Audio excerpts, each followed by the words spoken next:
주띵커와 함께하는 오늘의 인문학 산책.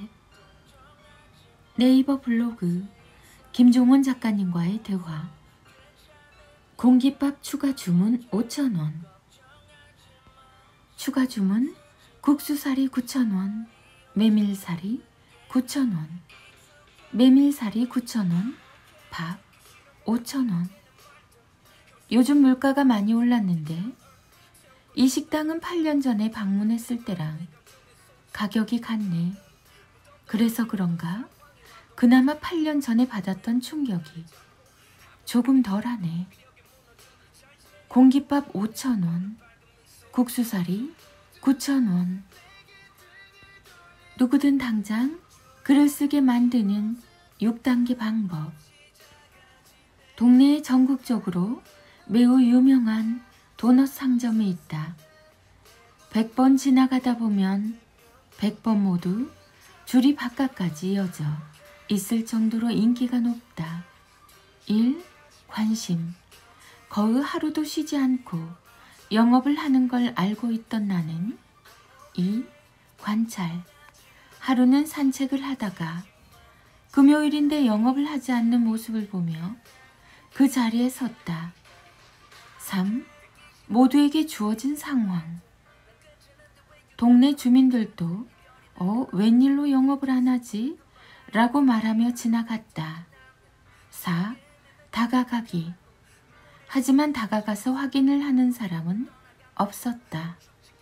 5. 생각.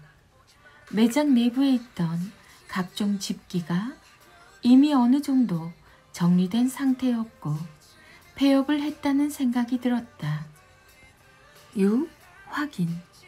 바로 도넛 상점에서 운영하는 인스타그램에 들어가 소식을 찾았고 그날이 폐업한 날이라는 사실을 확인할 수 있었다. 위에 나열한 대로 이 풍경은 모두에게 허락된 공개된 모습이었다.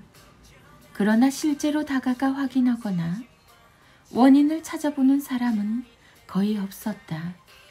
하지만 나는 6단계 과정을 통해 실제로 관찰과 생각을 통해 이런 글을 쓸 수 있게 되었다.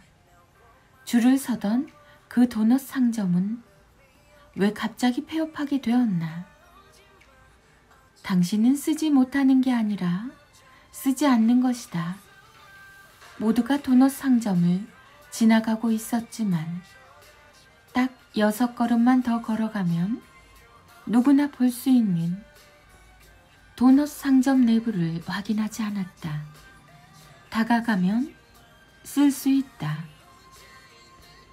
카카오 스토리 김종원 작가님의 생각 공부. 성장의 꽃을 피우는 법. 소리는 자극적이라 누구나 쉽게 느끼지만 온기는 섬세하게 살피지 않으면 쉽게 높낮이를 파악하기 어렵다. 간단하게 구분할 수 있을 것 같지만 생각처럼 쉽지 않은 이유는 소리와 온기는 서로 다르기 때문이다. 그래서 전문가는 온기로 느끼고 아마추어는 소리에 반응한다. 소리는 매우 대중적이라 사람들이 모여있는 시끄러운 곳에는 이익이 존재하지 않는다. 시끄러운 곳에 이미 도착했을 때는 모든 것이 끝난 상태일 가능성이 높다. 온갖 재테크 수단이 그걸 증명한다. 그러나 그런 상황에서도 프로는 스스로의 온기를 통해 이익과 생산성의 가치를 발견하고 움직인다. 그 힘은 바로 온기를 느끼는 감각에 있다. 수많은 사람들을 성장으로 이끈 그 시작이 간직하고 있는 깊은 온기를 프로는 간파하고 조용히 접근한다. 소리는 미열이 만든 허상에 불과하다. 온기를 섬세하게 느낄 줄 알아야 어떤 세상에서도 성장의 꽃을 피울 수 있다. 2022년 12월 김종원 작가. 시처럼 썼습니다. 카카오 스토리 김종문 작가님의 기적의 필사법. 창의력과 창의성이 모두 뛰어난 아이들의 16가지 특이성. 두 단어를 혼돈해서 사용하기 쉽기 때문에 먼저 분명한 정의가 필요합니다. 제가 늘 강조하듯이 우리는 정의할 수 있는 단어만 가질 수 있다는 사실을 기억해 주세요. 창의력은 주어진 상황을 해결할 가장 적절한 아이디어를 창출하는 능력이고, 창의성은 전혀 새로운 것을 생각해내는 능력을 말합니다. 앞으로의 세상은 더욱 둘 중 하나가 아닌 모두를 가진 아이가 살아가기 좋은 시대가 될 겁니다. 창의력과 창의성 모두를 가질 수 있다면 그 아이에게 세상은 가장 재미있는 하나의 놀이터로 느껴지게 되겠죠. 하지만 그런 능력을 갖기 위해 거창한 무언가가 필요한 것은 아닙니다. 다음에 제시하는 16가지 특이성을 살펴보며 아이들의 삶을 돌아보는 시간을 가져보세요. 1. 다른 아이들과 관심사가 다르다. 2. 한 번 만든 레고를 그대로 두기보다는 반복해서 즐겁게 분리하고 조립한다. 3. 간혹 예상할 수 없는 질문을 던진다. 4. 같은 문제에 대해 계속 질문하지만 매번 질문이 미세하게 다르다. 5. 집중하느라 불러도 모를 때가 있다. 6. 같은 공간에서 같은 하루를 보내지만 함께 있으면 늘 새로운 게 느껴진다. 7. 제가 해볼게요 라는 말을 자주 한다. 8. 다른 사람들이나 사물의 장점을 매우 잘 찾아서 알려준다. 9. 설득보다는 설명을 매우 잘한다. 10.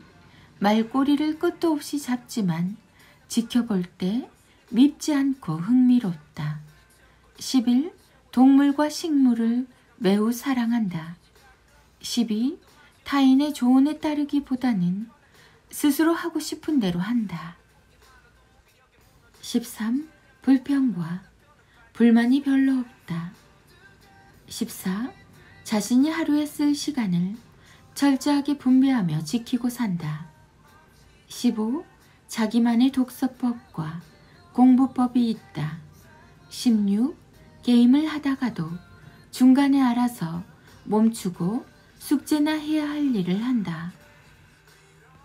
피카소는 어려서부터 아버지에게 미술을 배웠습니다. 중요한 사실은 놀랍게도 비둘기 다리만 1년 동안 그렸다는 것입니다. 여기에 비밀이 있어요. 사람들은 그가 같은 비둘기 다리를 365번 반복해서 그렸다고 생각하겠지만 어린 피카소는 다르게 생각했죠. 비둘기 다리를 365번 다르게 해석해서 그려보자. 어린 피카소는 같은 것을 다르게 해석하면서 스스로 생각을 자극하는 과정을 통해 창조의 영역에 접속할 수 있었죠. 같은 환경에서도 다른 방법을 통해 자신의 창의력과 창의성을 365배로 높일 수 있었던 것입니다. 이런 방식은 창의력과 창의성을 겸비한 아이들의 공통점이기도 해요.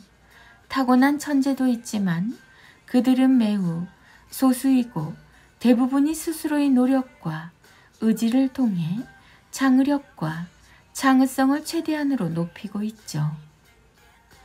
앞서 소개한 그들의 삶에서 나타나는 16가지 공통점을 아이와 낭독이나 필사로 나눠주세요. 그럼 자연스럽게 그런 삶의 가치를 알게 되며 일상에서 나름의 방법을 통해 멋지게 시도하는 아이들의 모습도 볼 수 있게 됩니다. 마지막으로 이 멋진 사실을 하나 더 기억해 주세요. 아이 안에는 이미 모든 것이 있고 일상에서 나오는 부모의 언어는 그걸 꺼내는 가장 훌륭한 지적 도구입니다. 띵컬 김종원 작가. 김종원 작가, 자녀교육, 부모교육, 책 육아, 육아, 초등맘, 워킹맘, 홈스쿨링, 초등교육, 창의력, 창의성, 영재, 부모의 말. 인문학의 대가 김종원 작가님의 하루 한 장 365 내 아이 성장 현력. 굳이 나 자신을 사랑하려고 노력하지 말자. 이미 나는 누구보다 사랑스러운 사람이니까. 나는 그 사랑을 스스로 허락하기만 하면 된다.